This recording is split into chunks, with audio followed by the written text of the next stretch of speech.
test. Oh, that works so much better. Hey, everybody. All right, so we got our bug out of the way. Thanks for joining us for our weekly Idle Champions live stream. I know I am not Dylan. Dylan is away at PAX East today. So if any of you are in the Boston area and you want to swing by, you can swing by the Table Titans booth. You'll find Dylan, Alexis, one of our senior artists, and Eric, our CEO. But we are streaming today from the office in Victoria, British Columbia, where all the cherry blossoms are blooming. But luckily my allergy pills have kicked in now, so I don't sound like a stuffy mess. And I'm super excited to be here today. We've got a really good event going right now, and I'm going to stop saying and we've got two exciting DPS champions, and we got a lot of stuff to talk about. First, a couple of announcements. For one, don't forget, Festival of Fools is live in-game right now on all of our platforms save for WebGL. So if you're on games.codenameentertainment.com or playing in the Conquest beta, Festival of Fools is not active, as that is still running through some last-minute tests. There's going to be no Binwin plays this week. Scott and Corey and Crowy and Cridler are all at PAX East, so they're going to be at PAX East and they won't be streaming on Friday. But we do have some other stuff going on the interwebs this week. For one, if you're at PAX, our booth is 11290, 11290. It is incorrectly listed in the show book, so grab a pen, grab a paper. If you're going to PAX, the booth is 11290. You can show up to get caricatures drawn by our awesome artist Alexis. You can show up for Dice Camera Action signings, which are happening on Friday and Saturday at 12 p.m. Eastern. And if you're at PAX East, or if you want to watch at home, we got a couple of live shows with some of our champions in them. We've got the DCA live game, which is DM'd by none other than Rosie B. Stinger herself, Kate Welsh. That's going to be tonight at 8:30 Eastern. So if you want to see Dice Camera Action with Kate Welsh as the DM, which is super exciting, that'll be tonight at 8:30 Eastern. That'll be on twitch.tv/DND if you're not at PAX. Otherwise, if you are at PAX, I believe it's in the main hall, but don't quote me on that one. I didn't write that down. Additionally, there's going to be two Penny Arcade live streams. We've got the A-Team on Friday night at 8:30. That's going to probably be on the Penny Arcade Twitch channel, and the C Team Sunday at 1. So Dinar, Rosie, Cathris, and that last C Team member that we haven't gotten in the game yet. What's her name? I think it's Walnut. They're going to be playing Sunday 1 p.m. Again, all those times are East, so Eastern Standard Time. So if you're going to be watching online, make sure to double check for the time difference. So those are all our boring updates. Let's get into some gameplay. We got a lot of cool stuff to talk about today and a lot of cool stuff to play. Let's close that up and get to it. So I'm on a Rosie free play at the moment, and I'm going to have to remember all the console buttons again because I haven't played on console for a little while. And we're going to go through the big goal of Festival of Fools today. It's the third variant in the Rosie chain of variants, and it is called Bee Stingers Unleashed. And the cool part about it is, it's showing difficulty deadly too. The cool thing about it is not only can you unlock a unique outfit for both Strix and Rosie, the bee costumes, but also it's got unique dialogue, which is rare for our variants because it's very time consuming. And I'm going to talk about how we created the dialogue. I worked with Holly and Kate on it, and it was super fun to put together, and they were just really generous with their time and their lore. You'll notice as we play through it, it's got a lot of chunky lore bits for the two characters. So if you don't know about them, or you do know about them and you love them, this adventure is going to be right up your alley. So let's get started. All right. So the event starts with Rosie and Strix in the formation, and it all stems from the idea of in last year's Waffles Inc. event. Asmodeus made a pact and changed Strix's history. So instead of being a member of this really dangerous clan, it was retconned, and Rosie is her grandmother. And I kind of thought about the moments after that. You know, you know about this person, Rosie Beestinger. You've fought alongside her, and then suddenly she's your grandmother, and there's a lot of questions that come out of that. So I knew I wanted to create an adventure with the both of them together. Oops, why is that showing up? Did I grab Rosie? There we go. Okay, so I knew I wanted to create an adventure with the two of them together.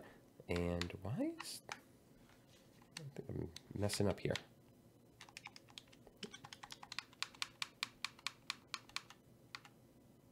There we go. Why is that up on the screen? Okay. I might have a stuck button. Let me see if I can fix this. All right, so while we're waiting for that, let's go back to the news for a second. Okay, so now I get to frantically fix my game. This is totally going to be great. Okay, here we go. Let's try that again.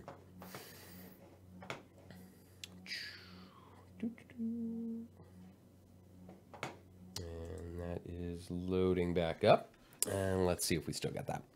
So I knew I wanted to put them together, and I knew I wanted to create some custom dialogue, because I really like these two characters. I didn't think that I would get to work with both of the content creators in creating that dialogue. I thought I was just going to be soloing it. But when we started talking about all the promotion around the Festival of Fools and the Beestingers event, I reached out to Rosie and Kate, and I said, hey, I kind of got this wacky, crazy idea where you two kind of get to know each other and end up making these weird bee costumes. And I think it'll be goofy. I think it'll be fun. And I'd really like to work with you on the dialogue. And they were both totally on board. They were like, yes, this is perfect. So we went through our normal process with the costumes and showing them the sketches and showing them... Actually, we didn't do sketches. We went straight to colors because we had the final versions. But they both absolutely adored their outfits. And I hope you do too, because if you play through this event, you will unlock that outfit permanently for those characters. So it's super cool. And when we get to Area 40... See, now my controller's being weird again. When we get to Area 40... There we go. When we get to Area 40, it'll start... they'll throw the costumes on, and it'll be a lot of fun. So where was I?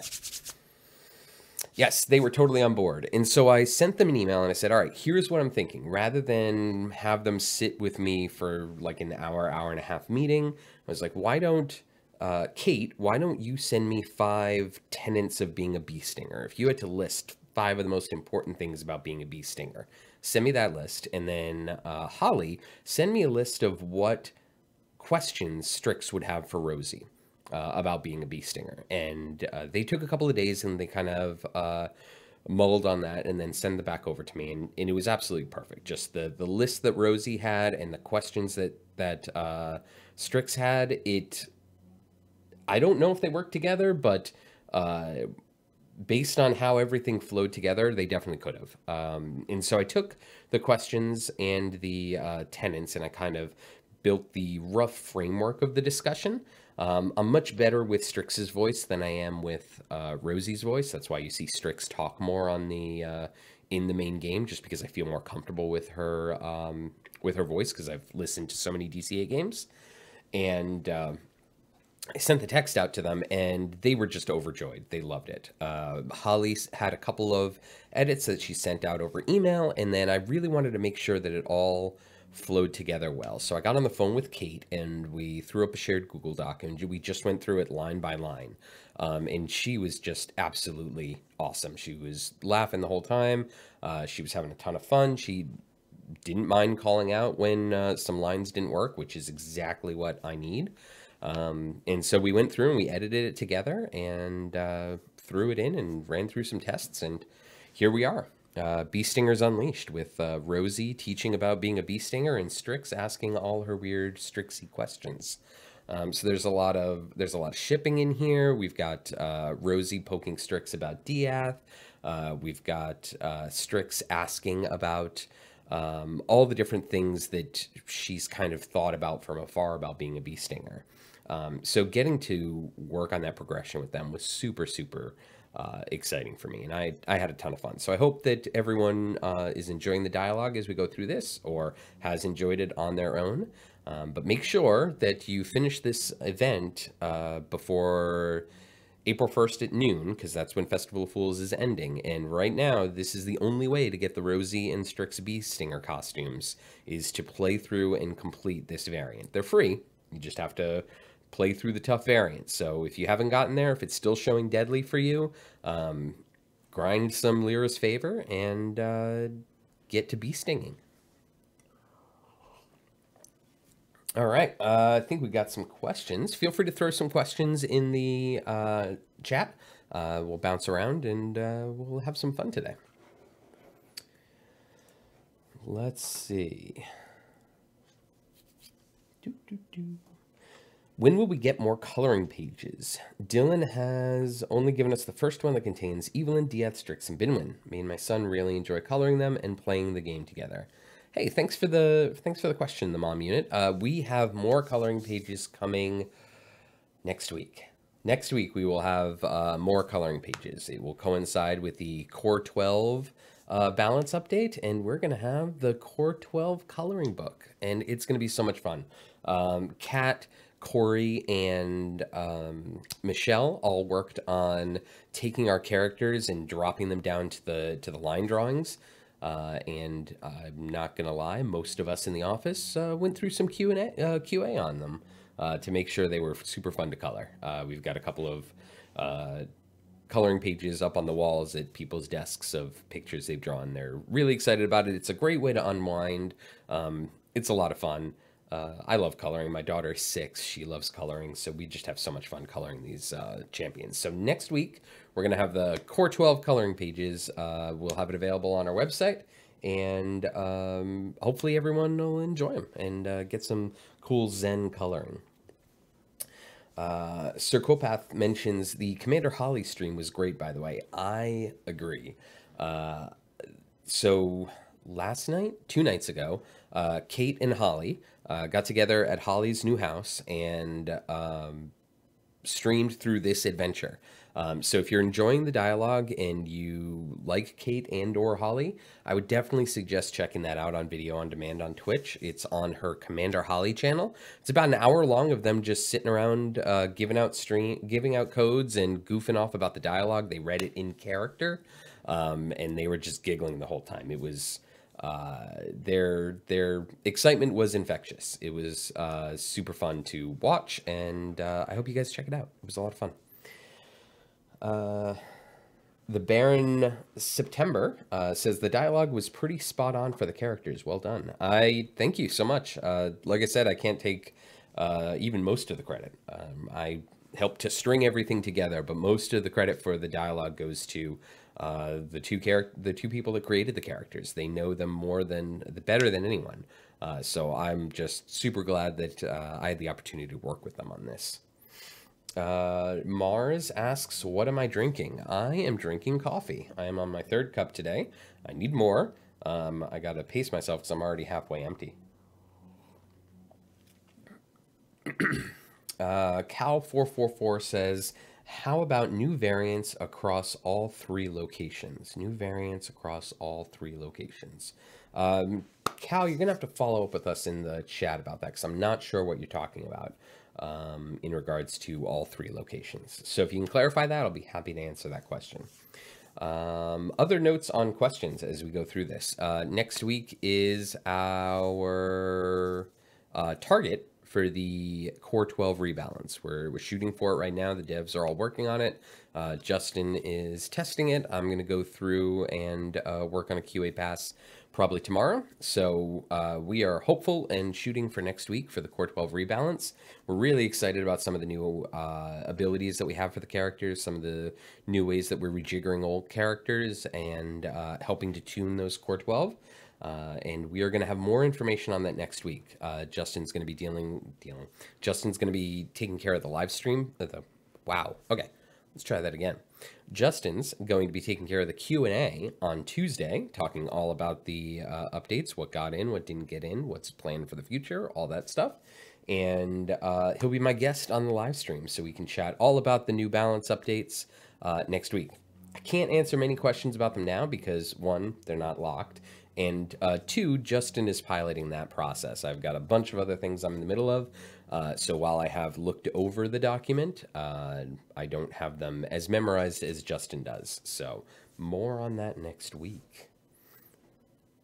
Oh, so going back to Cal's question, how about new variants across all three locations, like Tomb of Annihilation, Sword Coast, Waterdeep? More variants, please.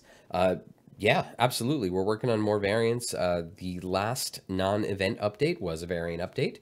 And along with the Core 12 update, there will be new variants. So not a ton of variants, but another batch of variants coming next week along with the Core 12 update, as long as we don't hit any snags.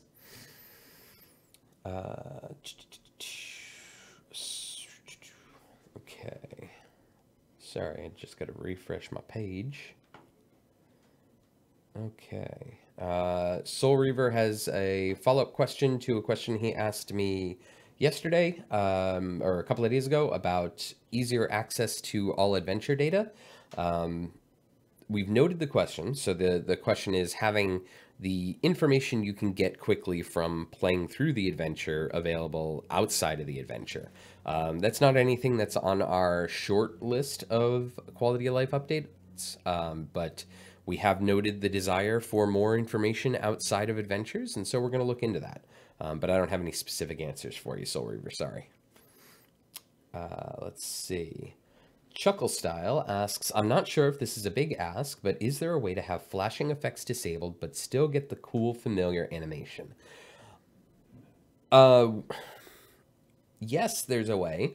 Whether or not we can or have the ability to implement it in a timely fashion is another question. So right now, if you go to the settings, my controller, I think I need new batteries in my controller, or I just need to actually position it correctly. There we go. If we go over to settings, you can disable flashing and lighting effects. That is lightning, that is the pixie's wings. It's as many different flashing or lighting effects that may trigger folks that are susceptible to that as possible. Now, the reason I say we can, but whether we have the ability or the space in the settings to actually do that, we could list, each different flashing effect and give you the ability to toggle them on or off. But the reason the familiar animations are in the flashing and light effects is because some of the familiars have a sparkle. So the pixie, for one, to a minor extent, I think the mage hand, but they are borderline close to flashing effects. So we've caught them all in this toggle. So at the moment, they are all included. We might be able to break them out in the future, but we don't have any current plans for that. Our goal is to make sure that if you disable that, the things that will trigger you hopefully will all be covered.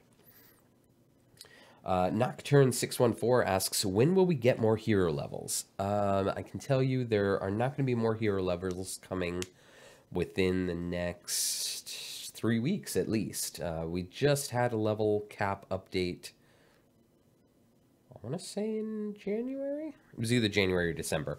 But there will be more coming. We don't have any immediately planned, but there are more coming. Mistero C3 asks, are Critical Role champions something that might be considered? Yes, they are. We love Critical Role. We are considering all of our options for future champions. I think I've mentioned on a couple occasions we plan the champions out 6-9 months ahead so we can make sure we get the contracts out of the way and can start planning things ahead. So we have a firm lock on probably the next 4 champions. We're in discussions and working on the 4 after that, and then we've got a rough plan for champions in the future. I can't talk about who is on that list, but all the popular streams that you're watching, if you want your characters in the game, tell those content creators that you'd be excited to see them in the game. We'd love to bring them into the game for you. Right now, we don't have any news to share on Critical Role, but I would love to see Vox Machina characters or the Mighty Nine in the game. I think that would be super duper awesome. Any chance of seeing hard versions of any/all previous variants? It's an interesting question, Colette. Because for one, variants right now are single plays. Once you complete the variant, you're done and you move on. We are looking into ways to allow you to replay variants, whether or not that includes an opportunity to make them harder. I can't get into, but it's an interesting system and I'm really excited about it. I don't have a timeline for you right now. We're focusing on the quality of life items that couldn't get into last week or 2 weeks ago's update and the Core 12 rebalance. But I've got it penciled into the schedule and I hope we'll have more to talk about soon in regards to that. Let's see. In the past, it has been hinted that there will be something to do with bench characters when they aren't in use for missions. Is there any word about those plans? No word, but we've been continuing to have discussions about that. There's a lot of characters, there's a lot of champions, and we want to give opportunities to not only do something with those champions that aren't in like your core group for a formation, but also create some variance in difficulty by giving you opportunities to maybe have someone that is normally in your formation doing something on the bench, so that way it forces you to change things around and try different formations. So those are definitely in the plan. Unfortunately, they're still up here and not down on paper. Let's see. In regards to doing a character that has effects from the bench, wouldn't that be a power that a DM character like Chris Perkins might have, and has that been thought of? Yes and no. That's certainly a conceit that you could tie around it. That the characters on the bench are now NPCs and they can do things. We haven't specifically thought about tying it to DMs. One of the things I like about Idle Champions is you're not directly connected. You're more just controlling everything. And the more we integrate TRPG phrasing, the more confusing we potentially might make the game. So we want to be careful about that. We don't want to have folks jump in. They're like, all right, am I the DM? Am I making my own character? Like, what are we doing here?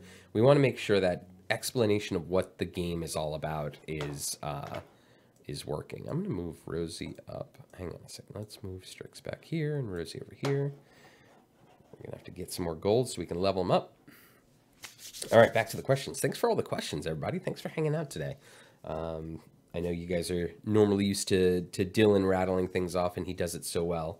But I'm always appreciative when I get a chance to come in and talk with everyone, because we love the community with Idle Champions, and being able to talk with you guys every week, make updates to the game, to focus on the things that you're excited about. It's really exciting for us. So getting to sit here and chat with you guys, and luckily having Erica behind the scenes doing all the moderation certainly makes it easier for me. So thanks for hanging out with me. I appreciate it. Giant Dwarf asks, do the hunters in the On the Hunt variant work with Regis's ranged debuff? And if they don't, why not? I don't know, to be honest. I will flag that. Erica, if you could ask Justin, because he can look into it. But I don't have that answer right now. And in fact, I think Justin is in a meeting, so he might not be readily available. We will look into that. Hopefully we'll have an answer later on during the stream. Lore1301 asks, in regards to doing a character that has effects from the bench, wouldn't that... Oh, wait, no, that question was already asked. And it's still bolded. Erica, what are you doing? That's it. There we go. All right. Scooby-Gur asks, will there be an option to activate the restrictions from the normal campaign missions in free play? Will there be an option to activate the restrictions from the normal campaign missions in free play? That would help finishing some achievement. It sounds like you're suggesting toggling a free play into an actual variant. And no, that's not the method by which we're going to go about it. But that is one possible way.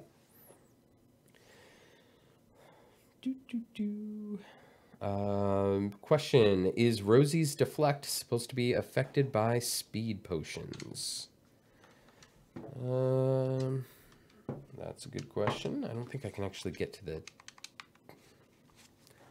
Let's highlight that. Oh, this controller's just not great today. Let's see. Rosie deflects the range magic attack targeting her or adjacent champion every 2.5 seconds. I don't know if speed potions would affect that. Once I unlock it, I can try to test it. And hopefully we can ask a dev outside and get that answer too.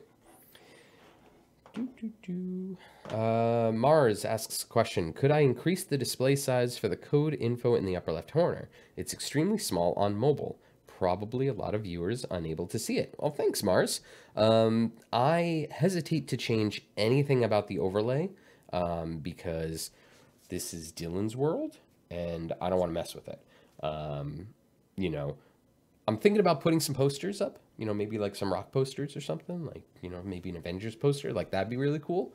But I don't want to mess with any of the overlays. I totally get that the streaming code in the upper left-hand corner is probably difficult to see on mobile, but I think that it'll get parroted in the chat enough that it won't be that big of a deal. But I will note that for Dylan, and he can update his overlay, because I might update the overlay and then it doesn't work at all. And I still have this up on the screen, and I apologize.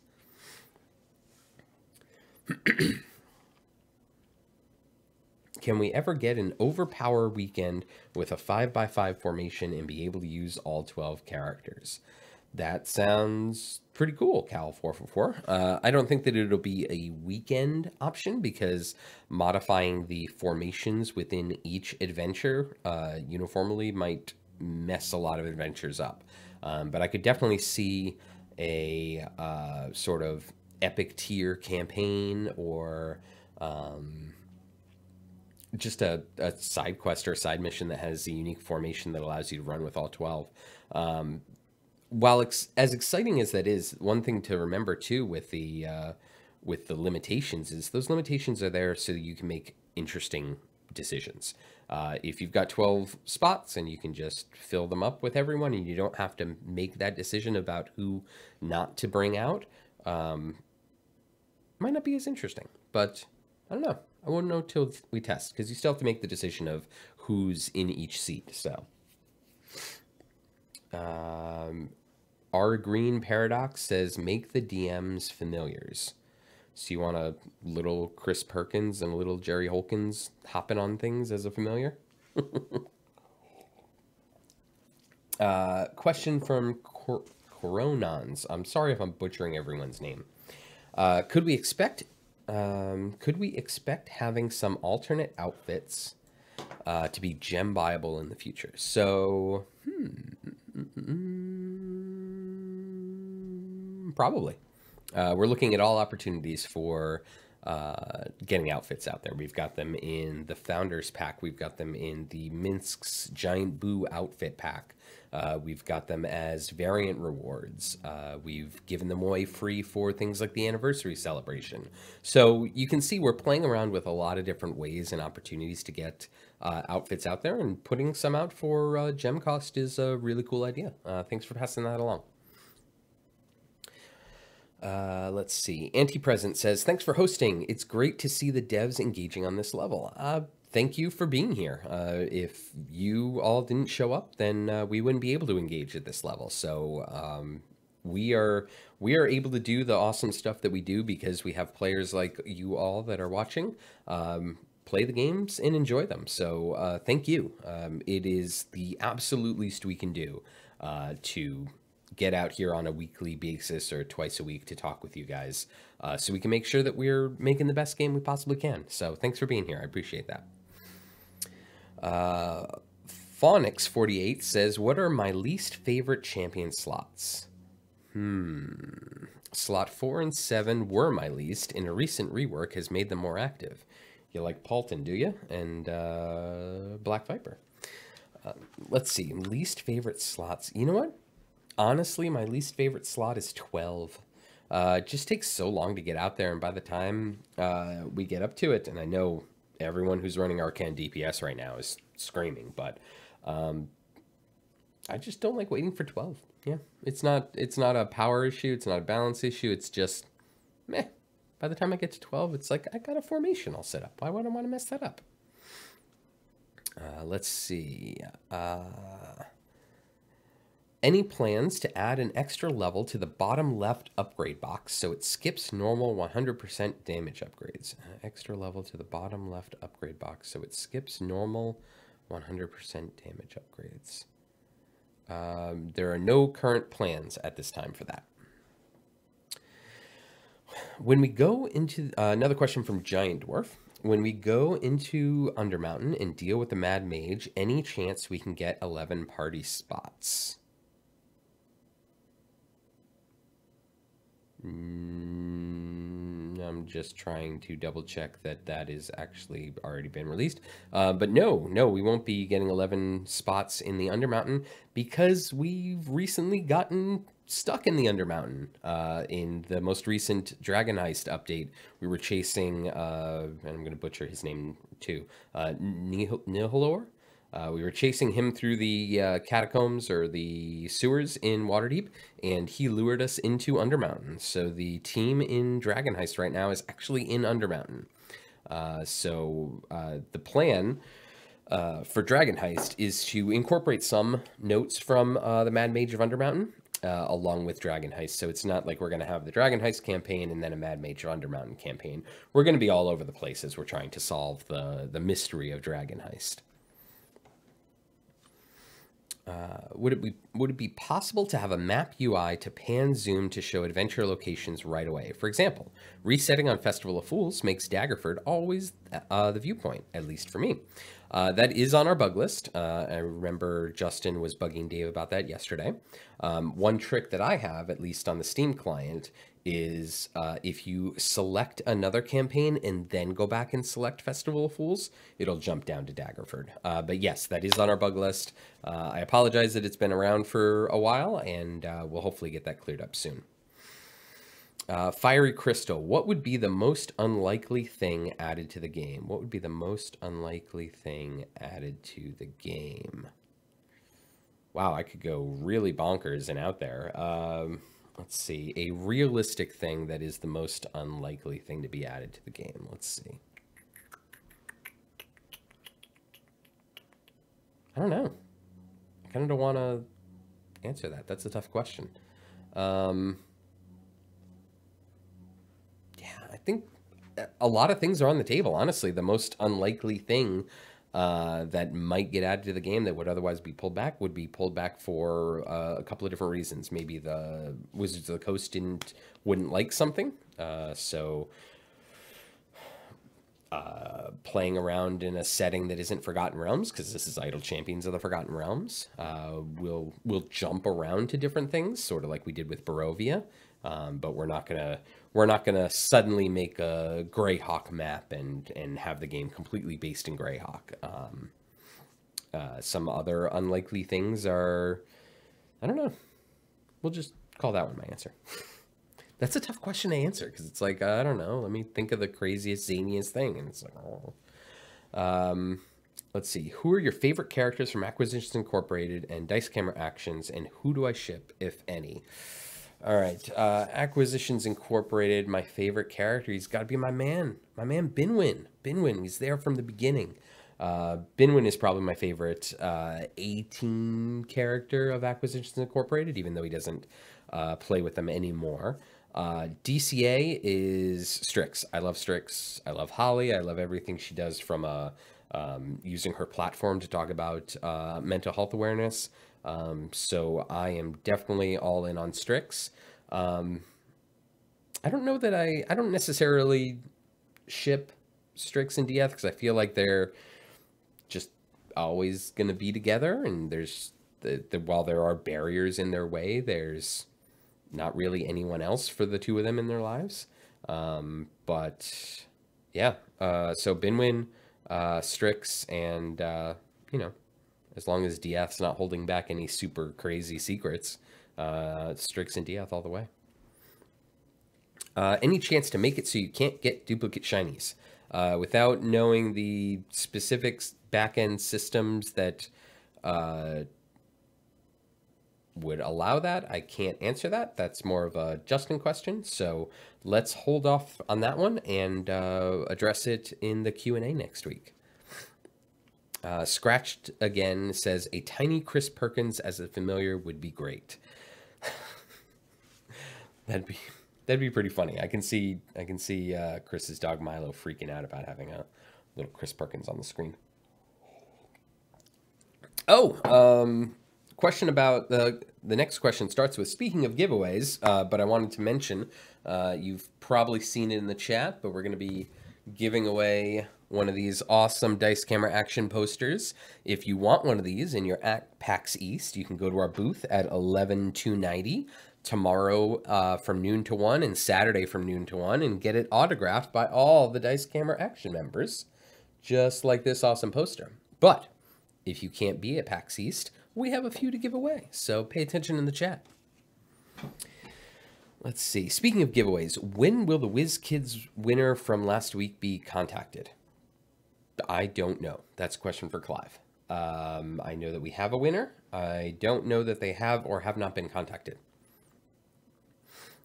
Chris, do you know about the Dinar and Gromma CC chain on a boss?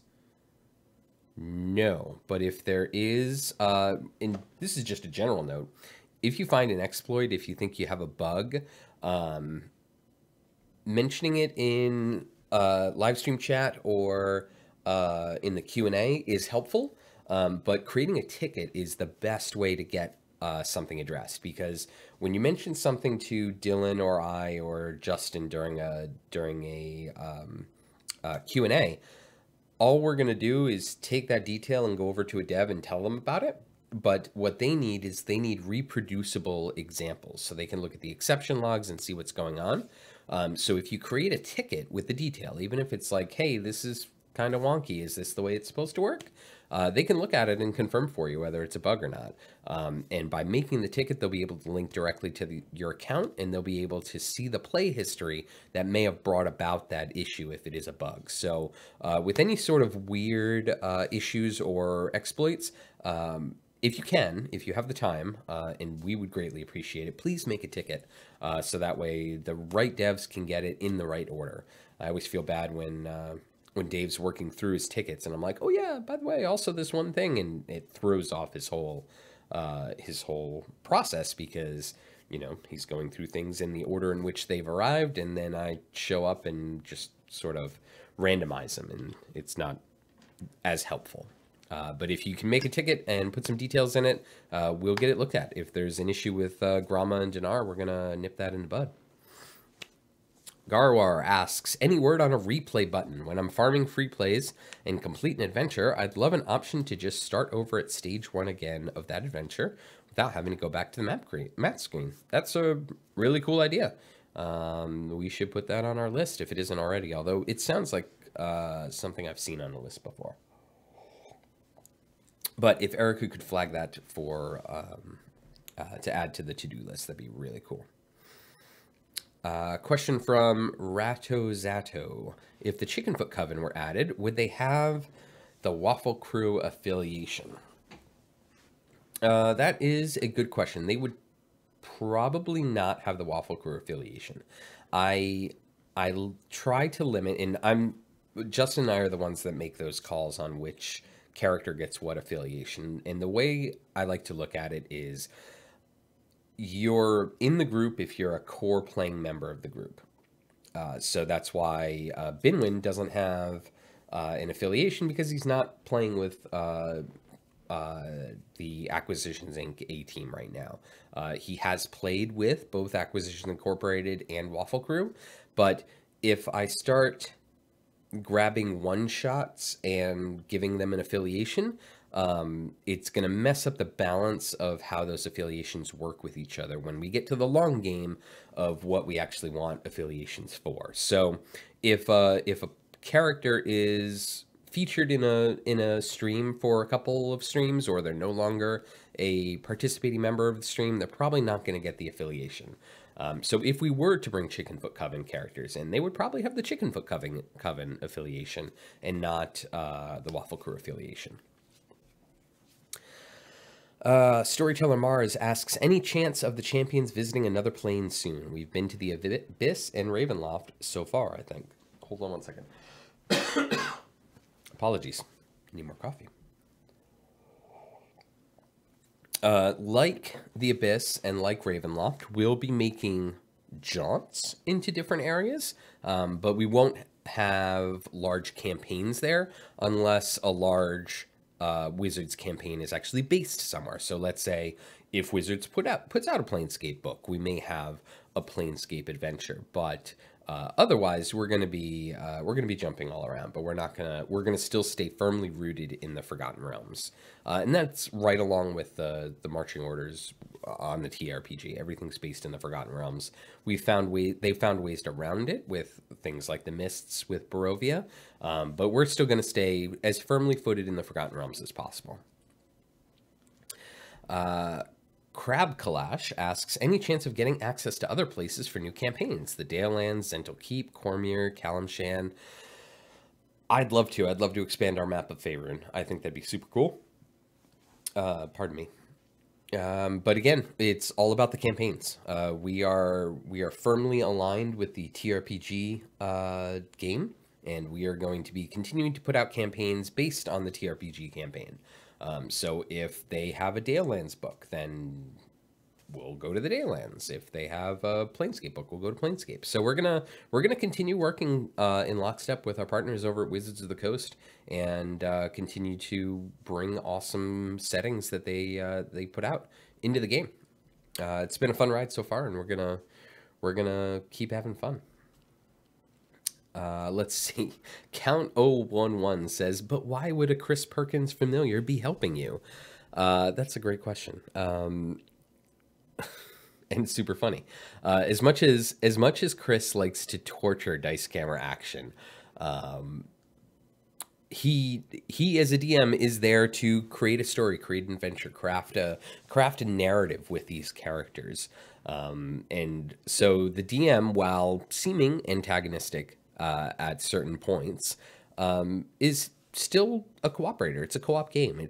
Everyone's working together. So I think if we did do sort of familiar DM thing, I think any iteration of Chris Perkins in the game would be helping. That's not to say that he wouldn't put limitations on things, but the DM is there to help you. Magpie3 asks, placing 4 familiars on the ultimate bar, one after another, makes it so that once the 30-second cooldown has passed, they use 4 ultimates in a row right away. Any way to space out that timing more? Maybe we can put that as a note for Dave and see if that's actually a bug or working as intended, but we'll definitely pass that along. Thanks. Anti-Present asks, what made your dev team decide to be so active within the community, and how much of that community's involvement directly affects the game path moving forward?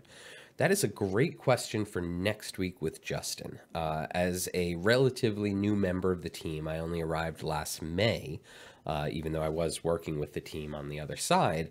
I believe that they're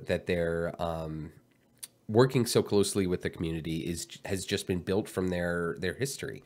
Codename's been around for 10 years, been started off making Facebook games, and has created many different games. And throughout each of those processes, they need to find ways to talk to their community, because you can't just throw a game out into the void and then just ignore the community, especially on a live service game. So that's a great question for Justin tomorrow. Erica, next week. Erica, if you wouldn't mind flagging that, let's just put that in next week's question queue as the first question. So thank you, Anti-Present, for the question.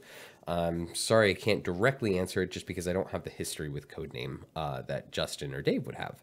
But in regards to how much of the community involvement directly affects the game's path moving forward, a lot, honestly.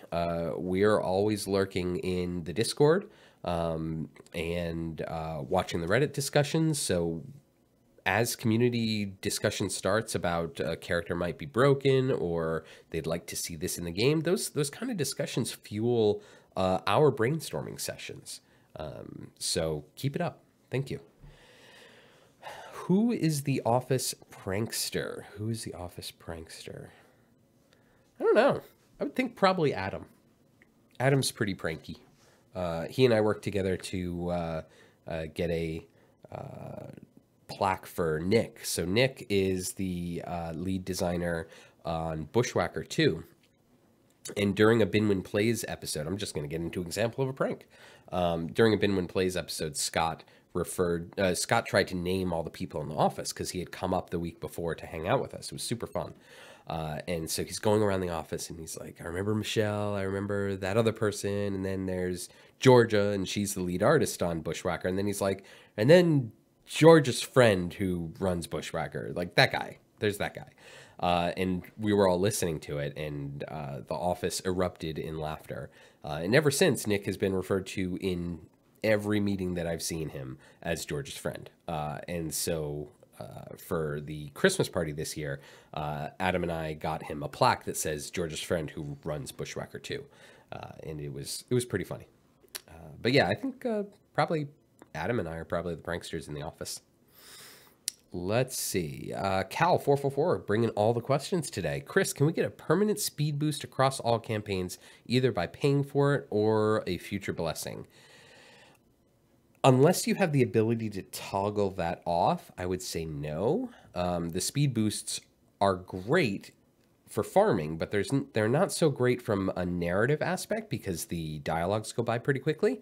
And I think forcing someone to be stuck with a permanent speed boost after making a decision, even though they might want to roll it back later, would be a dangerous thing to put in the game.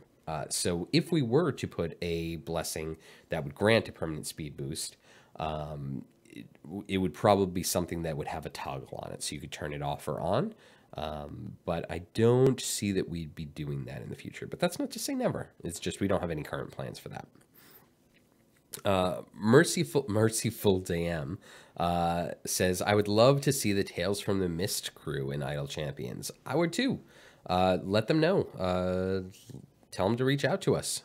We will continue to talk with different streaming groups to bring really awesome streaming characters into the game. One of the coolest things about the game, and I kind of realized it from interacting with folks at PAX South back in January, was one of the coolest parts about our game is that you get to take these classic characters that you've been reading about, like Bruenor and Drizzt and Archon and Celeste from Neverwinter, and you get to pair them with D&D characters that fans and players have created, and that's super cool. Like, imagine a world 10 years ago where you'd say that, yeah, Drizzt Do'Urden is going to be running around the Forgotten Realms with these characters that streamers are playing.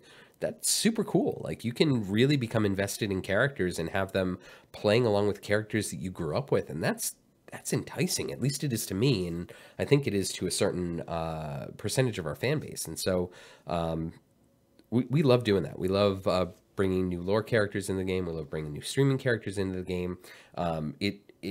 It always feels like, especially with streaming characters, that it's a jolt of new energy. Like it's something original. It's something that someone loves and something that someone's cared for so long, that we get the honor of bringing into our game, and it's super cool to do. So we're really excited to continue doing that. Let's see. Does sticking to the D&D lore that mean we won't get Papa Perkins Kobold, who made his guest appearance on the Mighty Nine? Spurt the Kobold. That would be awesome. I would love to do that. Let's see. Can we see an underwater adventure in the future? Maybe. It would depend on what the conceit was on how they can breathe. I think there's a spell that gives you like a bubble of air, but that would create some animation issues because we'd have to make air bubbles. But potentially with Ghost of the Salt Marsh, with future campaigns, we could go underwater. If we go back to Storm King's Thunder, we could go to the giant kingdom that's underwater. That'd be super cool. I'm sure Alexis would really like working on that background with like the shimmery water in the background.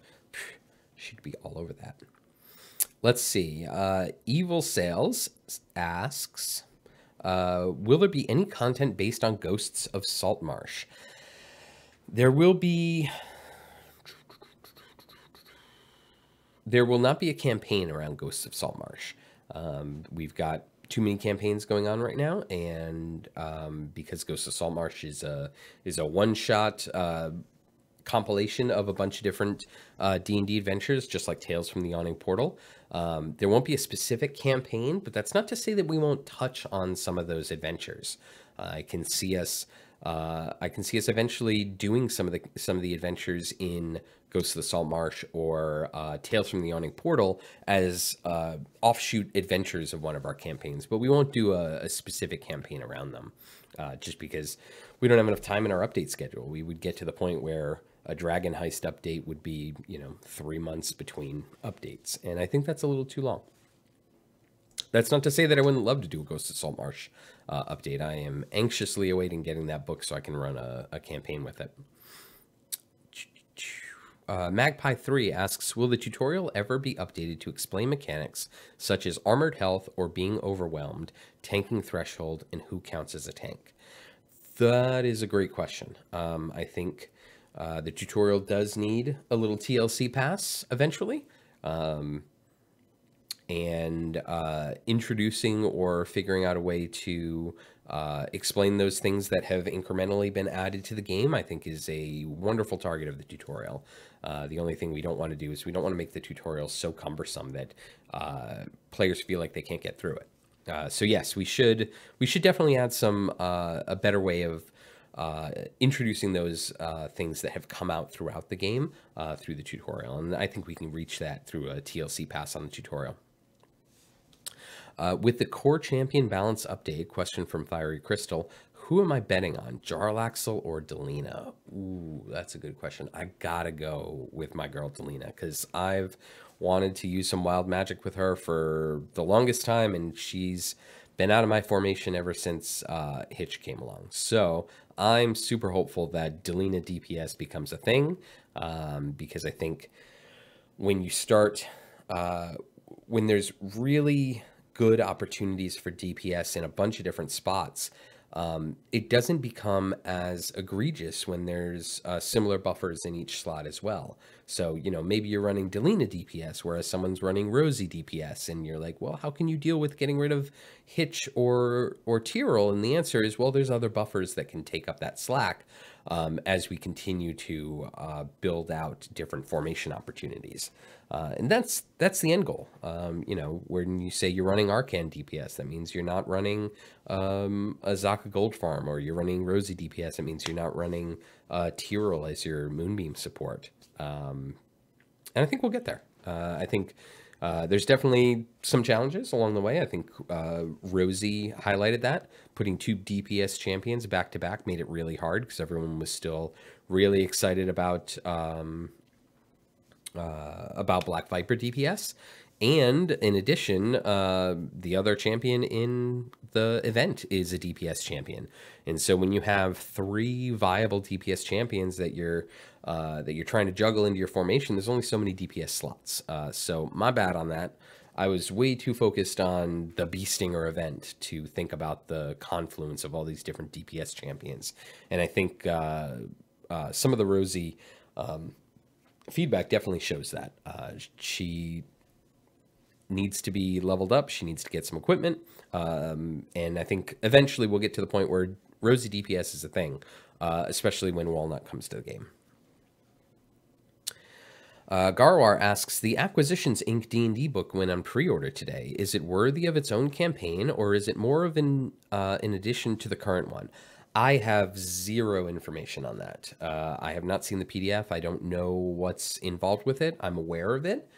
We've been talking about it with our producer that we were working with over at Penny Arcade, Alyssa Grant, and she's been super duper helpful in helping us align to the things that are in the book. I think when the book comes out and you look back at the equipment from the C-Team characters, you're going to see that we left a couple of Easter eggs in there, and hopefully people will enjoy that. But I don't have any details on the acquisitions in D&D book or if there's going to be a campaign around that.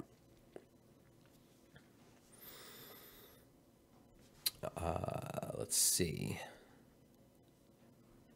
Alabama asks, any plan to include...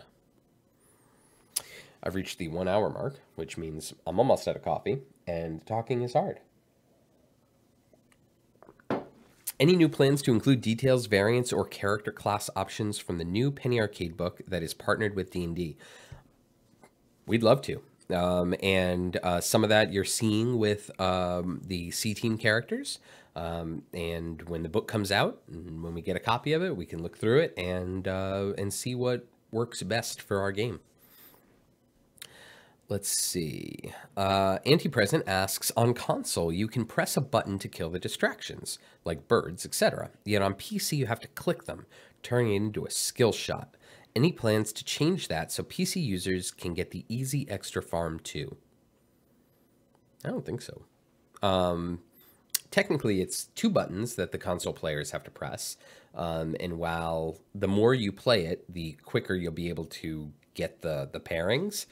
It is still a little bit of a skill shot on console. I grant you it's not at all as challenging as it is on PC, but I don't see that we would have any plans to change that at any point. Each console has different ways that you're using the controller that you have, and so there's going to be some variance. Let's see. Ogmok asks, will Farida's Hellish Rebuke possibly calculate with the highest DPS so she could also be a buffer, similar to Neris's spiritual weapon? That's a great question, and we can pass that over to Justin. I don't have any ideas what he's thinking about with the balance for Hellish Rebuke or spiritual weapon at the moment. Geistpalm666 says, hi, Chris. Love you guys. Love you guys right back. Let's see. Evil Emperor Zerg asks, water breathing spell, 3rd level, druid, ranger, sorcerer, wizard spell, 10 creatures, 24-hour duration, may be tied to a specific caster. Underwater adventures await. Perfect. All right, so we can get underwater. Yes, I would love a coffee. Thanks, Mark. Mark just feels bad because he had the last cup and didn't refill the pot, and I kind of called him out, and I feel bad about that. But he's bringing me a coffee, so yay! Let's see. Mini Stress says, the bee costumes are awesome. Strix looks thoroughly disgusted to wear it. The bee costumes are awesome. Alexis gets all the credit for designing these. Thank you so much, sir. Thanks, buddy. Yeah, that's perfect. All right, so I got more coffee, so I'm going to be able to talk.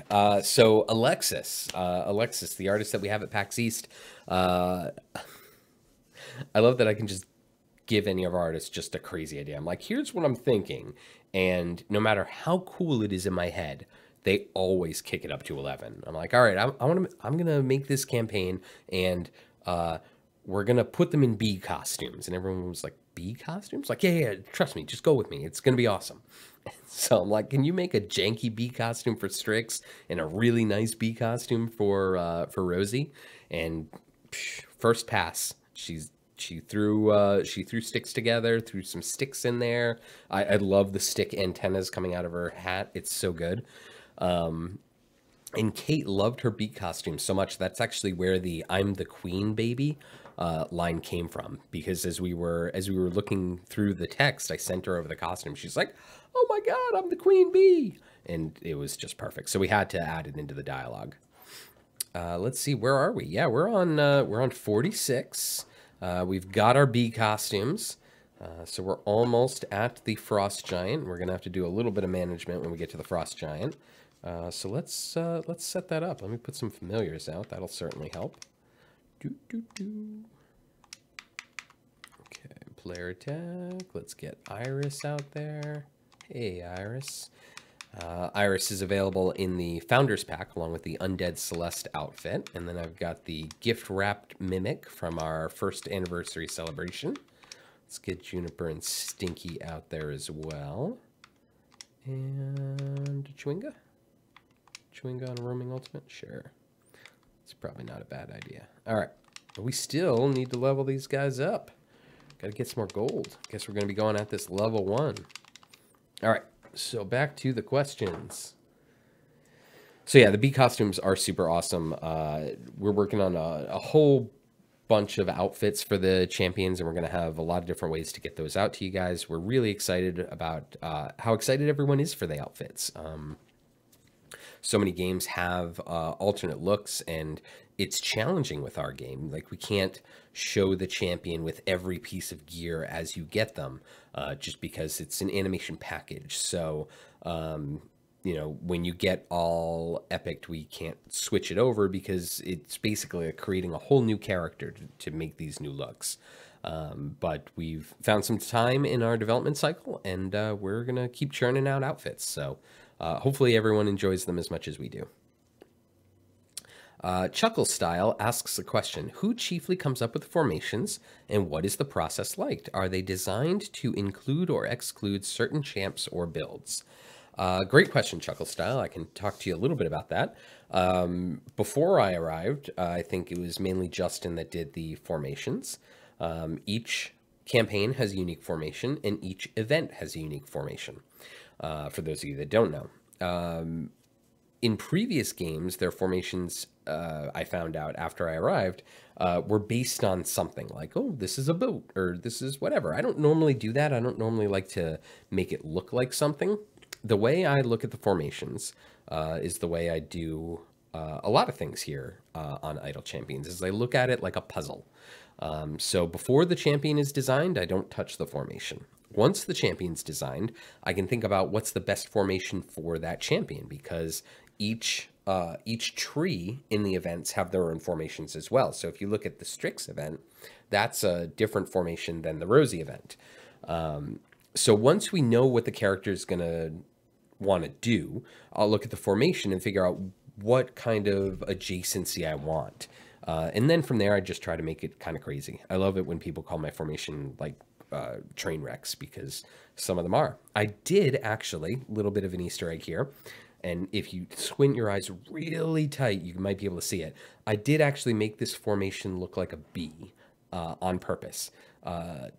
Justin didn't think so, but let me show you, okay? Oh, yeah, there's the Frost Giant. Let's finish them off. Oh, yeah, let's help them out. I love that. Let's do this Bee Stinger. All right, hang on. Let's kill this Frost Giant. There he is. Quick. I really wish I had the Grammamancy ultimate, because she'll just back and forth, kick. She's like, Rosie's like Binwin when it comes to armored health, and she'll just clear a bunch away really quickly. So if you're having trouble on this adventure, familiars help, clicking helps, ultimates will definitely help once you clear out the baddies, and if all else fails, get these bee stingers all the way back. Give yourself as much time for them to get up to you, or for the Frost Giant to get up to you, as possible. This family's really weird. All right. Let's see. All right. Anti-present. Ooh. I broke something. What did I do? How did that open up? Okay. No, I'm good. Let's see. Anti-present. Any chance of outfits adding buffs like enchanted gear? That's a good question, Anti-present. We had a long discussion about that before we started introducing outfits. Or maybe it wasn't a long discussion. We had a little discussion about it. And there was sort of two camps. That's good coffee. Thanks, Mark. There were two camps. One where outfits have to have a bonus. And then one camp was thinking outfits didn't have to have a bonus. Eventually, I basically just didn't answer that question. And we just released our first outfits without bonuses. And the reason that we didn't is, one, because I want more outfits. I want to just keep throwing outfits out there. Like, if you love Strix, I want you to have 3 different ways of dressing your Strix up. If you love Bruenor, I want you to remember the variant that you got the Pirate Bruenor outfit in. And one of the problems that I had from having each outfit give a bonus is it's just another variable that that will have to come into play on whether or not the difficulty works for you. Because in the difficulty calculations, which need some work, there are so many things to take into account. There's equipment rarity, there's equipment levels, there's blessings, there's who you have, who you don't have. And I didn't want to additionally add what outfits you have. I thought it was a level of complexity that makes the outfits not as fun, because then you're in the Pirate Bruno outfit because the game is forcing you, because you need that buff. And I kind of just want outfits just to be fun, you know? Like when I'm playing dress up with my daughter, like we're just dressing up and having fun. We're just goofing around, and that's what outfits are all about. That's why it's like the birthday costume and the giant Boo outfit. Like I wanted to lean more on the goofy side of outfits than the mechanical side of outfits, and I didn't want to force players to play with outfits or need an outfit to get through an adventure. So basically, the reason that they don't have buffs is just because I want them to be more fun. Sean McKinnon asks, is there any voice acting in the game? If not, will there ever be? Excuse me. There is some voice acting, because we have sort of like the grunts or the sounds when characters get hit or attack. But we don't have any dialogue voice acting. Mostly because there's just a ton of dialogue in this game, and voice acting is expensive. It is a talented field, and it takes a lot of time and energy to get that working. And for all the different characters that we have, for all the different dialogue options, I think having voice acting in the game would just not make sense from a scalability factor. Let's see. Hang on one second.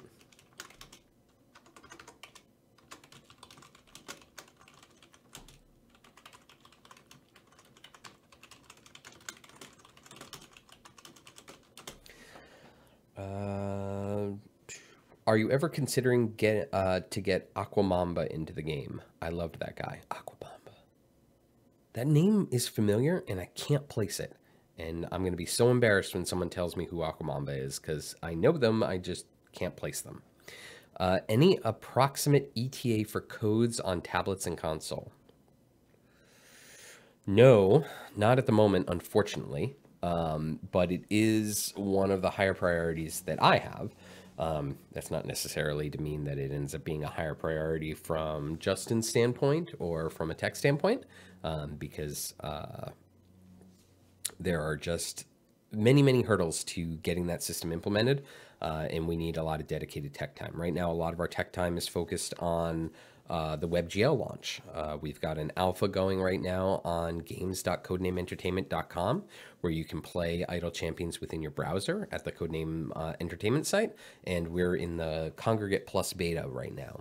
And once we roll out with WebGL fully, our tech resources expand, and we're going to be able to focus on more of the quality of life updates that we've been meaning to get in. So hopefully hopefully that'll come into the game. Don't quote me on this, but I would love to have it by the summer. But I don't know. There's a lot of priorities. There's a lot of outstanding things that we've been pushing off as we worked on different platforms, and we want to make sure that we get everything out, everything possible, as quickly but as fully formed as possible. We don't want to patch things. We don't want to just fix the issue and not really approach it from a long-term standpoint. So we want to make sure we do everything right. So it's going to be a little bit of delay, but we'll get there. I know people want the code redemption in console and mobile, and we're gonna get there. Let's see. Question from Storyteller Mars. After the Core Champion update goes live, what is the next big item or one of for the community to look forward to? That's a great question. More quality of life updates. I don't want to speak for tech right now. I know as the person managing the content pipeline, we're focused completely right now on the Core 12 update. And that is taking all of our brain space at the moment. Like I said, Justin's testing it at the moment and rebalancing things, and then I'm going to go through and try to find all the bugs. I'm normally pretty good at that. When I worked at Wizards of the Coast in digital licensing, I'm sure my partners hated me because when they sent me builds, like, I'm just really good at breaking things. I'm really good at QA. And so, like, I would just find all the different loopholes and find all the different bugs and send them back a long list of things. But yeah, I'm sure that was kind of annoying. Sorry, everybody. I was trying to help. But yeah, Justin found out pretty quickly that that was my superpower when I got here. He's like, yeah, you need to do a pass on this because I think it's good, but we need you to break it. All right. Getting back to the questions. Sorry, it's 2:11. Wow, time's flying. Can't wait to continue this. Let's see. What am I doing this afternoon? Nope, can't talk about that. Can't talk about... Okay. Any thoughts about selling potions for gems in the shop? I want to find more things to have available for gems, for sure. What that is, I don't know. Well, I have some ideas, but what that will eventually become, I don't know. But we do want to have more opportunities for gems and not just familiars. So we'll be looking at that in the future. Let's see. There's a question. What is the difference between armored health and regular health? Okay, so I had Erica reach out to Justin so I could get the specific wording so I don't mess it up. Armored health has a damage threshold that needs to be overcome before it will remove a health segment. So hit it hard and often to break through. Whereas regular health, it's just a hit. So armored health, there's a threshold that you have to hit. And if you don't hit that threshold, then the hit just doesn't do anything. But if you hit over the threshold, you'll take down a chunk of armor. Let's clear this out. All right.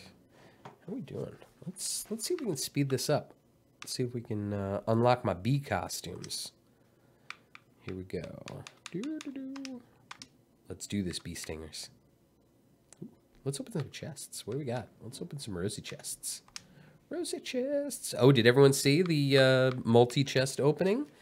Peter worked his booty off on this a couple of weeks ago. He worked really, really hard to come up with this system that shows you the really exciting cards at the start. So I opened 3 rosy chests. Don't worry, this isn't an all rare and epic wow, chest. That word was hard to find. And then when you hit see all contents, it shows you all the new equipment you got, all the duplicate equipment, and you can see the cards if you go over to them. So that's super cool, but it's a great way to open multiple chests, and it just came out really well. So kudos to Peter on this. And I think Jacob helped on him on it too. There we go. That's my speed bonus. Man, still need some gold. We're gonna be leveling you guys up soon. Although if I take it off the upgrade, that's all right. Let's see. Back to the questions. Let's see. Ah, very cool multi-chest opening. Let's do another one. Multi-chest openings are fun. Because I don't know if you guys have noticed, but I love singing the praises of the folks on my team because they do amazing work. They work really, really hard. We're all dedicated to the work that we're doing. Wow, I have 1,300 contracts. I got to use that. And it shows in the quality of the stuff that we're putting out. And you can tell from a new character's outfit to a new system that debuts. Like, there's a lot of love and care that goes into these. And I love making sure that everyone knows that, you know, while we have a small team, it's a dedicated team, and they are all working their butts off for awesome content. Ooh, there we go. There's a little bug there. So we got new buffs. So you can see all the buffs that we got. We got all duplicate equipment because I have most of the equipment for all the core characters or the evergreen characters. And then we got some gold too. So it's a great way to, I think we just opened up like 25 silver chests. Just like blam, done. Open up a couple of supply chests. Good, I got my potion of speed back.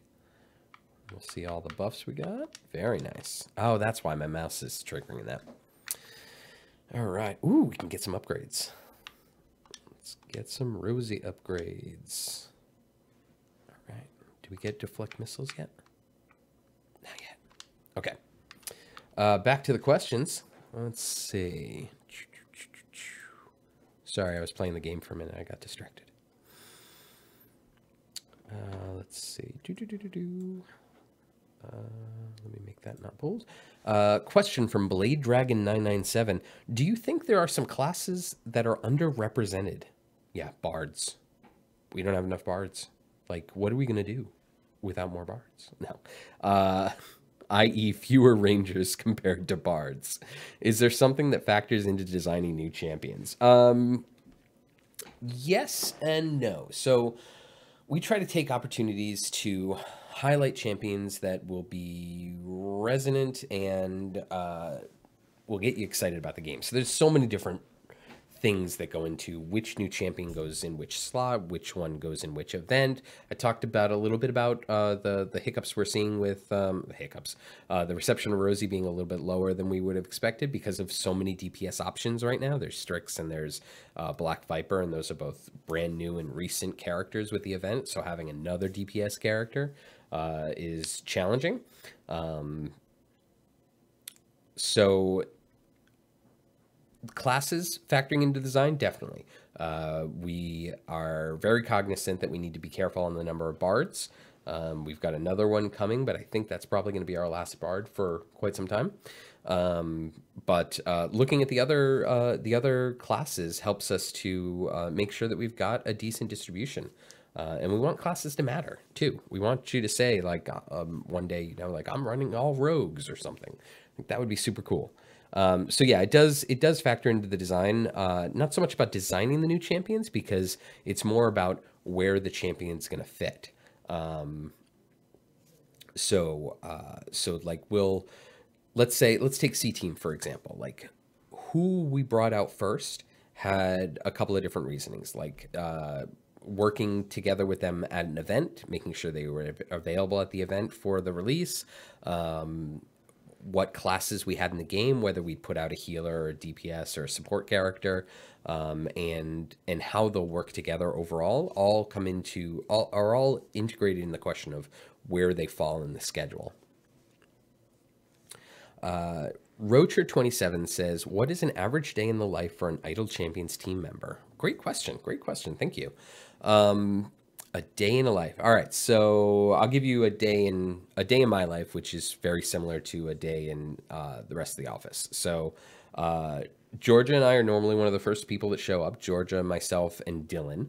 And so the office is pretty quiet at the start. We unlock the doors, get the lights on, start the coffee because priorities, and then everyone slowly rolls in. By about 9:30, most of the team members are there. So we start with a daily stand-up. So we'll stand up, we'll talk about what our next two submissions are, both from an art, tech, and launch standpoint. We'll make sure that we're on track for those launches. And then we'll talk about what we're doing each day. So that way, if someone's focusing on something that is not a priority or has suddenly been deprioritized, we can help to shift. If someone's falling behind, we can help to get them additional resources to help them out. The daily stand-up is super helpful because it gives everyone on the team visibility into what everyone is doing. And so, you know, the artists can say, hey, I've seen you're working on this for a while. Are you bogged down? Can I help? Can I do whatever? It's a great way to start the day as a team. So I really, really like the stand-ups. And every Monday morning, we have a team meeting at 10 o'clock where we talk about where we talk about our weekend. We talk about what cool things happened the weekend before. We talk about stuff that we did the previous week at work that aligns with the company's core values. Like it's a really great way to remind yourself why we're here. You know, we're all a team, we're all a family, we're all working towards these goals, and we're all looking to emulate and align with the core values of the company. And so I think the way we do that with the weekly team meeting, the way we do that with our daily stand-ups, helps to reinforce that to everyone on the team. So after our meetings, we just kind of go off and put our headphones on. We work on a messaging platform where we kind of like Slack, where we can all talk to each other. So most people don't talk out loud, but everyone normally has a headphone off so that they can hear conversations around. We joke around a lot. We just get our work done. Sometimes some days are busier than others with meetings, but for most folks that aren't Clive and Chris, they don't have as many meetings. We do team runs down to get coffee. Someone will just post in the messaging channel that we're going to be going to go get coffee, and most of the time it's half the office that's going for a walk down to Starbucks. I'm sure they see us at Starbucks and like, oh no, quickly start brewing all the coffee. So we do a couple of coffee runs together throughout the day. A lot of us go walk over to the mall to get lunch. And then we just keep working till the end of the day. And then slowly we'll just start filtering out. We're driven by our deliverables. We're driven by our timeline. So everyone's focused on, you know, what's the next thing. And that's why when you talk about what's coming down the pipeline, what's the next thing we can look forward to, all of our energies are focused on what we're doing right now. And we've got things in sort of multi levels of development. So while let me be careful how I phrase this because I don't want to give anything away because I can't spoil everything. So while Core 12 is in tech and getting developer resources, Art is working on the next event or the update after that. And design is working on the event after that. Like I just finished the story beats for our next Grand Tour adventure in Ravenloft. So that's still many weeks away, but I've got to get that off to the writer. And I've also got to finish designing the variants and getting that over to Art so they can start work on it so that when it comes around to tech working on it and actually putting everything into the game, they have all the text and all the art assets that they need, because it's super challenging to put something into the game when you don't have something to put in. So that was a long-winded way of saying that we do a lot of things together, and we're always watching out for each other and making sure that we're going to deliver for you guys. What's going on with the familiar at the bottom? That's a good question, Thunder Remix. I allocated this Chewinga to the ultimate bar, but right now I don't have any ultimates. So he's just kind of going back and forth and waiting for me to get an ultimate. So let's see if I can do that. Nope, not enough gold yet. Back to the questions. Giant Dwarf suggests a recommendation for a bard. All right, I'm going to stop you there. We got plenty of bards. We don't need a bard. A tiefling fiddling with his tail. A dwarf using that big marching drum with maces for a drumstick. All right, those are pretty funny. Let's see. Ogmok says, forget the what class do we need? We need a Modron, hero, or familiar. So I wrote a variant with Nordum the Modron in the Dragon Heist campaign. I think it's the dinner party adventure where you're at Mert's house. Yeah, Mert's house. And it's one of the variants in that one. But yes, I hear you. Modron champions. It's a thing. Which is my favorite guild in Ravnica? Probably, I want to, it's interesting. My favorite guild is Selesnya, right? Red or green white, Selesnya? No, Simic is green blue. Selesnya, green white, even though normally, in my current Magic Arena game, my go-to colors, at least from a drafting standpoint, are red and green. So, and I forget which guild that is. It's not Rakdos. Gruul? Yeah, I think it's that one. But I like Selesnya. I think it's cool. Question from Alabama. Am I participating in an Office D&D campaign, or do I play out of the office? What do I play, and how's that going? That's a great question. Actually, right now, I am not participating in an Office D&D campaign. And that is mostly because I am busy and I normally work through lunches. Or I play Stardew Valley at lunch. So we do have a robust lunchtime Office D&D game. We have a couple of after-hours games, too. I'm not currently playing in any right now just because I'm too busy. But I do miss it. I do want to play more often. But my daughter is just getting old enough. Kill the Frost Giant, kill the Frost Giant. My daughter is getting old enough to start playing, so we recently just played No Thank You Evil with some of the kids at the office, and that was a lot of fun. So I'm actually looking forward to starting a campaign at home with my daughter. We're probably going to either play No Thank You Evil or the My Little Pony campaign to start. Let's see, what do I play? Normally I like to play Rangers, just because Elf Ranger. That's just like my go-to class race combination. But I do mix it up and jump around a lot. Apparently, we need more useful dwarves. Does anyone favor any dwarf character? Well, we've got Brunor and Binwin in the game. We've also got Barrowin, and I feel like I'm missing a dwarf. No, that one's not released yet. So we've got another dwarf coming. And we are aware that Binwin needs a little bit of love. And Brunor is getting an update in the champion update next week. Let's see. If someone was interested in working for your company, how would they go about doing that? Well, you could go to our website at codenameentertainment.com. And there should be a careers section where it would list if we have any positions open.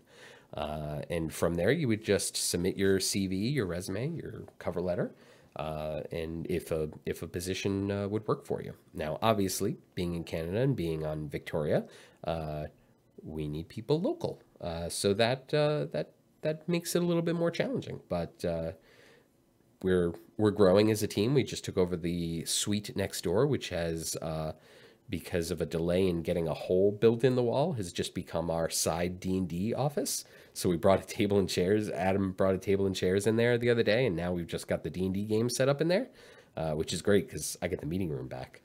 But yeah, just pay attention to our careers page as we are looking for new positions and new team members. We'll be listing them up there.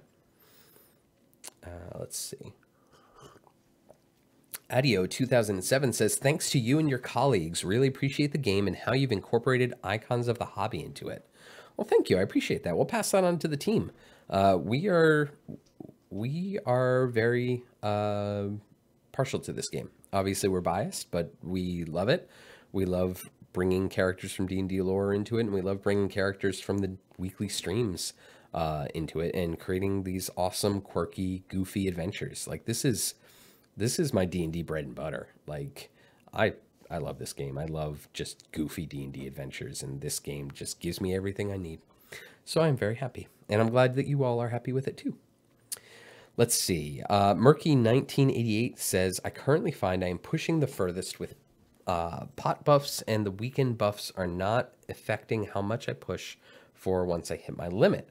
Are any changes planned in buffs in general, be it pots or weekend buffs, that will help pull me in on the weekend? That's a great question, Murky. It is interesting to hear that weekend buffs are having less of an effect on you. One of our newest additions to the team is Chris Rudrum from an analytics standpoint. So, Erica, if you could make a note for me to remind Chris, maybe we need to look into the fact that people aren't prioritizing the weekend buffs, and we need to buff them a little bit. We'll look into that. I appreciate that note. Cobra King of Urt asks, Stardew Valley, wife or husband? My current game, I am playing, of course, Chris, who is a male, and I married Penny, the teacher. Previously, I played a woman that married Leah, the woodworking artist. And what was my first game? My first game, I was playing a guy, and I don't think I got to marriage on my first game. But I love Stardew. Stardew and Idle Champions, I think part of the reasons why they're my bread and butter is because they're super relaxed. You can just kind of just play the game. You don't have to worry about pressure. You can just have fun. And that's why Stardew is like my go-to lunchtime brain break. Because I can just like, all right, let me just water my plants, go down a mine, get a new sword. Speaking of dwarves, will Barrowin ever be useful again? Ow. Barrowin will remember that. Yes, I think Barrowin will be useful again.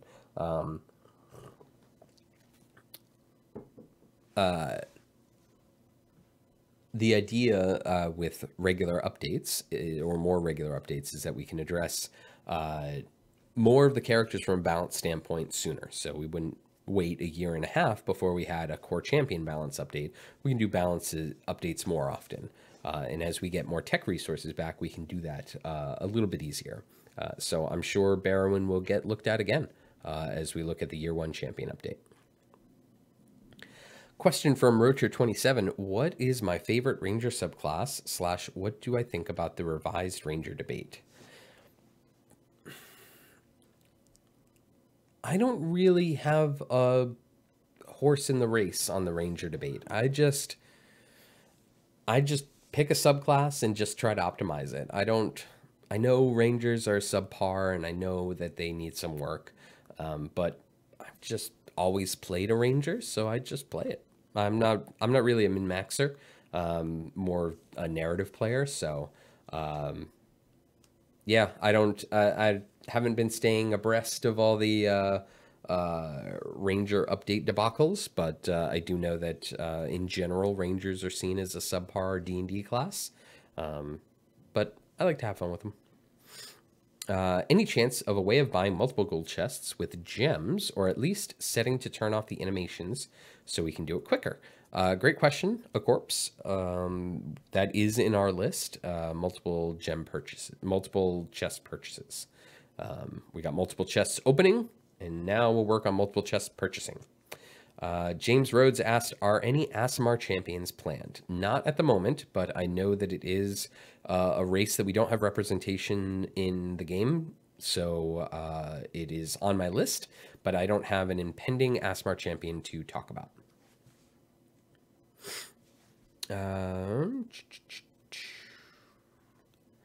Giant Dwarf asks, was it intentional to give Binwin some shine with him being the only DPS able to do full damage for the air is getting pretty thin variant?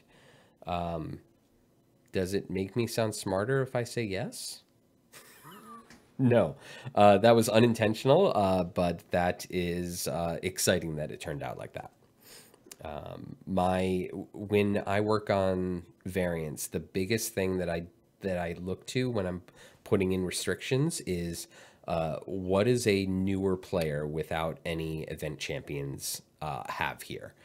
Sometimes if it's a really hard variant, I'm okay, especially if it's like a variant 3 or variant 2. I will be more lax, but for a variant 1, I want to make sure that a new player that only has the core 12 still has a chance. And so that's really the biggest thing I look at with limiting factors. But there's a lot of other things that we can look at as well. I'm going to switch to game mode for a second because I have had too much coffee, and I will be right back. I wish I had on hold music.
All right. Thanks for sticking with me. Let's go back. So we still got another 20 minutes or so. If anyone has any more questions, I think we've reached the end of my questions for the moment. So let me move that over to the side and level up some champions. Ooh, I don't know. What do we think? Panic or hide? Panic or hide? First response in the chat gets the choice. Come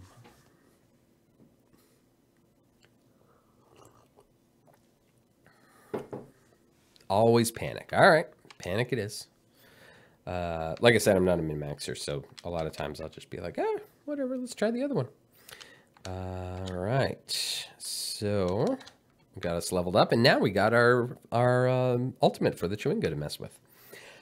Cap Dan asks, what system is this game on? Is it mobile? Great question, Cap Dan. We are on a bunch of different platforms. We are on Steam. We are on PlayStation 4. We are on Xbox. We are on iPads, and we are on Android tablets and some Android phones. On mobile, the game is built for tablet. The interface doesn't work as well on phone screens because some of the buttons are very small. However, with Android, there were some issues with certain phones being suddenly turned off and not being able to access the game. So we decided after some discussion to open it up wider to phones on Android because of the limitation of having so many different manufacturers and so many different screen sizes. So it is on mobile on Android phones, as long as they're the larger size phone screens, but it's really meant to be played on tablet. But in addition to those platforms, we are also out on in alpha on games.codenameentertainment.com, which is our platform. And then we are in the Congregate Plus beta plus system. And I believe we'll be launching on Armor Games soon as well. We're launching the WebGL version of the game, which can play in web browsers. So for those of you who have been waiting anxiously to play Idle Champions at work and they block Steam, we got you. All right. Let's see. So we are... What is the goal? Is this 175? 175. All right. So we're almost there. We're at 141. We're going to have one more trip against the Frost Giant. And then bee costumes. And I don't think Rosie and Strix are ever not going to be bee costumes in my game. So that's awesome. Let's see. With my response earlier, if the Chickenfoot Coven was added, would Strix gain a second affiliation? Pretty much she counts as a Waffle Crew and a Chickenfoot Coven for affiliation buffs, since she's the leader of those three people. That's a great question. And I'm going to punt it and say we'll answer that when and if we get the Chickenfoot Coven in the game. No, we would probably, in that case, give Strix a second affiliation so that she would work both as a member of the Chickenfoot Coven and a member of the Waffle Crew. We played around with some of that with Rosie, thinking of ways to integrate the C Team and the Waffle Crew. Hey, look, she's on her broom. She's on her broom as a bee, just flying around. Let's see. All right. So let's talk about game stuff as we get a few more questions as we're getting to the end of our stream. So active in the game right now, Festival of Fools. You can get and unlock and gear up Strix Bee Stinger, the Tiefling Sorcerer, and Rosie Bee Stinger, the Halfling Monk. Both of them are great DPS options, and they are available for free in-game during the Festival of Fools event. Afterwards, if you've missed them, you can get them through Time Gates, and they will show up in the store in about a week. But next week will be a Time Gate weekend. Not this weekend, but next weekend will be a Time Gate weekend, so you'll be able to get more chests for them if you're lucky enough to pull them in a Time Gate. After that is our Core 12 update. Next week's update, as long as nothing happens, as long as we don't come up with any blockers, is going to be variants and the Core 12. So Justin will be available on the Q&A on Tuesday on our Reddit AMA. to talk about that. And then he'll be my guest on the stream next Thursday as we talk about it. After that is the... Oh, I'm going to mess up my event name. Greengrass. After that is Greengrass, which brings back Norak, the Githyanki. And we'll introduce a new champion, which I can't talk about yet. We'll start talking about her next week.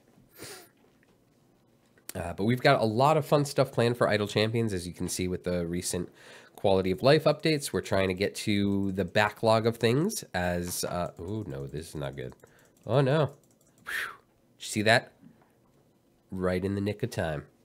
Bee stingers all the way. I lost my train of thought.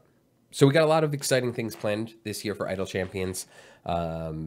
I'm super glad that everyone's with us and playing with us on different platforms. We're going to continue to bring out new DLC, new content, new champions, new stuff that you can buy in the store with gems. We're going to continue to update with quality of life updates. So keep letting us know if there are problems. Another disclaimer, if you find a bug or an exploit in the game, or you just have something going on in the game that is bugging you, like... oh, like I know that we have an issue sometimes where progression stops. We're trying to track that issue. So if you have specific details, I was on this adventure, I got to this point and it stopped right after I used X ultimate or whatever. The more detail you can give us in a ticket through the in-game ticket system, so you can go and go to support, and that opens up a support tab. Oh, which you can't see because that's not highlighted, but you can create a ticket. It'll go straight to our devs who can then diagnose the problem and hopefully fix it for you and anyone else that's bothering.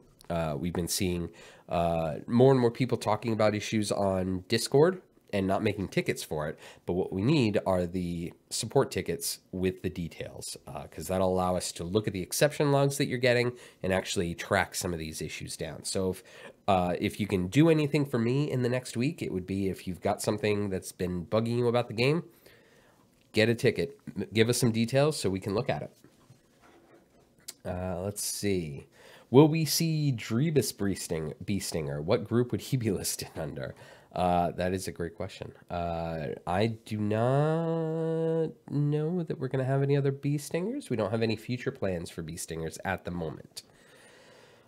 Question from Giant Dwarf. Will Narak get some lovin'? That depends on how much of Justin's time is spent on the Core 12 update. It is my hope that we can look at Narak before we release him for Greengrass, but I make no guarantees. Stat Sticker says, I'm a pretty new player. Are the Companions of the Hall really bad? Not all of the Companions of the Hall are bad. However, I will say that as a group, that was our first attempt to sort of get an affiliation group working together, and we definitely missed the target.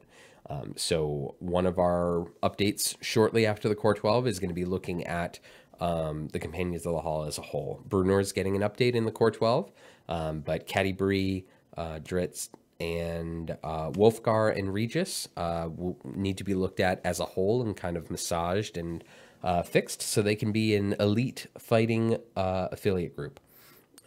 So right now, the Companions of the Hall, while awesome, as a group, as an affiliate group, could use some love, and we're gonna be looking at that. Ooh, got a whole bunch of new questions. Let's see if we can get through them. Sometimes when I upgrade a champion in my lineup, my DPS goes down by quite a bit. What is up with that? It completely depends on so many different variables. It is impossible to give you an exact answer on that. It could be... DPS is built off of every single formation ability, every single upgrade that a character has. So a lot of times these upgrades have variables that change. And the change may or may not have been you actually upgrading the character. It could have been the number of baddies on the screen. It could have been how much health a character had. It could have been how much healing they just received. All of that factors into that DPS number. So don't think that necessarily you hitting that upgrade button is what triggered that DPS drop. There are so many different variables. And without without knowing who was in your formation, what upgrades, what specializations you had. Like my DPS just dropped for a second. I don't know why, but it was more than likely due to some character ability that they have, and it looks like it was maybe Strix's triggering Strix's ultimate that did it. But there are so many different variables that go into the DPS measure, and we try to make it as accurate as possible. And that's why you'll see it kind of jump around, sometimes for no reason. Like right now, it was just jumping around. And that's just because of the changes that Rosie's making. Ooh, Rosie's getting pinged. I wish I had a healer. So there are a lot of different reasons. If you think the DPS is going down for a specific reason, please make a ticket and let us know. We'll look at that play history. Hi, Dave. We'll look at that play history and see if we can track it down. Because if we do have a bug in the DPS system, we want to know, and we want to be able to fix it. Oh my God, don't eat Rosie. Don't eat Rosie. No. Woo. Strix pulled it out. Ooh, I got a time gate piece too. Let's see.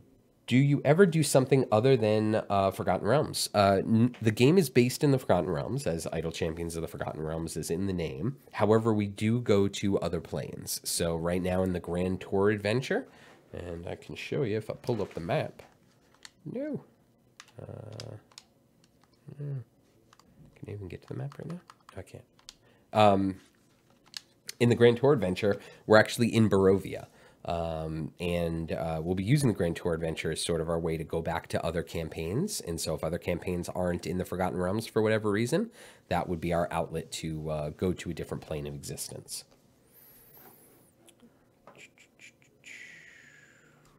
S. Grians asks, speaking of Aasimar, while I'm sure everyone would love Aasimar, Kenku, Goliath, or Minotaur champions, what is our philosophy if there's not a lot of those lore / played by streamers?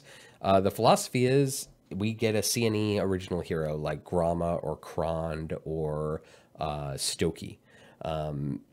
So when new books come out that introduce new player races, if we want to introduce that, player race and there's not a marquee champion in lore, or there's not a streaming champion, a streaming character that we want to leverage, we'll just create our own champion. So let's say if Ghosts of Saltmarsh somehow introduces Sahaugen as a player race, like we'll want to make a Sahaugen champion, and if there's not a real champion to choose from, we'll make an original one. Obviously that goes through Wizards of the Coast, and we get approval from them, but that's how we'll address that.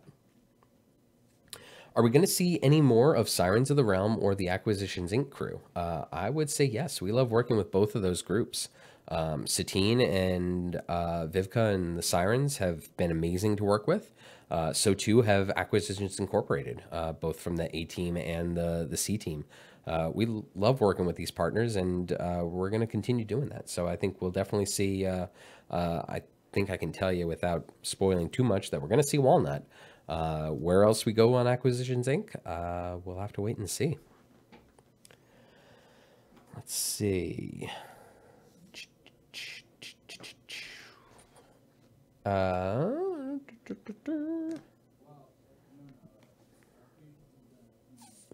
Okay. I wanted to read this question before I read it out loud. So Kiritomi asks, what was the download rate of the game when you did the Critical Role advertisement a little while back? I'm curious if there was a surge of downloads / players. I know it got me, and I've been playing for hours since then. I have over 1,000 hours in the game. Wow, that's awesome. Thanks for coming into the game from Critical Role, and we are excited to have as many critters as we do. We definitely saw a spike from the advertisement in Critical Role. I think it's no great spoiler that Critical Role is a mighty powerhouse when it comes to D&D streaming, and we were super excited to partner with them. The crew, Eric, myself, and Michelle were actually down at PAX South for the Acquisitions Incorporated for the Critical Role sponsorship, and to go back to the idea of us being all a big team and working together and being friends, we ended up just going up to my hotel room, the three of us, ordering in room service and watching Critical Role. I hooked my laptop up to the TV and we watched the advertisement live. it was super exciting for us to be able to have our game featured on Critical Role, and sponsor Critical Role was an amazing opportunity for us, and we're so happy to have so many critters playing the game. Keep telling the Mighty Nine that you want to see them in the game, and we'll keep bugging them as well. But we're really excited to have all the critters join us, just like we're excited about having all the streamers from all the viewers from all the other streams join us as well.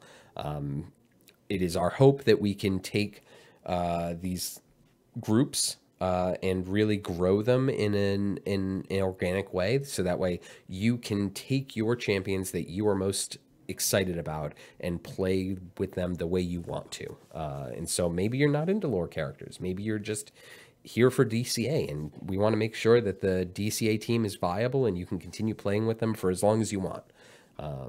So yeah, we definitely saw a spike. I can't speak to specific numbers because there are whole lots of reasons why, but yes, there was a Critical Role spike. Was the question from Paul Purr, and this will be our last question before we kind of roll down, and I'm actually going to get to the end of the adventure. I'm going to get my bee costumes. So was the combo of this event, Rosie and Strix event, of Strix's ultimate with Dragon Breath potions so powerful on purpose? Was the combo? No, but I don't particularly know what combo you're talking about. So feel free to share that combo in the chat so other people can utilize it. And if it's a game-breaking combo, feel free to make a ticket and let us know, because we lurk, but we don't catch everything. So yeah, thank you for that question. It is just about time to wrap up because it is getting to be about, 24, 25 degrees in here. And we are reaching the end of our time. So thank you to everyone who came to show up today to chat with us, to whether you're here to grab the gold chest or to ask questions. Thank you so much for the repeat questions from folks like Giant Dwarf and let's see, who else asked a lot of questions? Rocher 27, Murky 1988, Mars. Thank you all. I appreciate the time that you're taking to spend time with us, and I'm super excited that I'm able to sit here and chat with you guys. Play through Festival of Fools this weekend. It ends at April 1st. It ends on Monday at noon.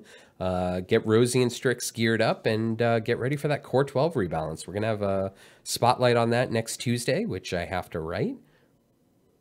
That's terrifying. We're going to have a spotlight on that next Tuesday. We're going to have Justin here for the AMA, and he'll be here for the stream to talk about the balance as well. I don't think I'm going to get my my bee stingers while live. So yeah, thanks to Wizards of the Coast for hosting us at twitch.tv/DND. Thank you to everyone on the team here for putting up with me chattering away and probably a lot louder than Dylan. It is our pleasure to be here making the game for you guys, and keep hanging around, keep playing, keep asking questions. All right, so until next week, this is Codename Entertainment from Victoria, British Columbia, and thank you for hanging out with us.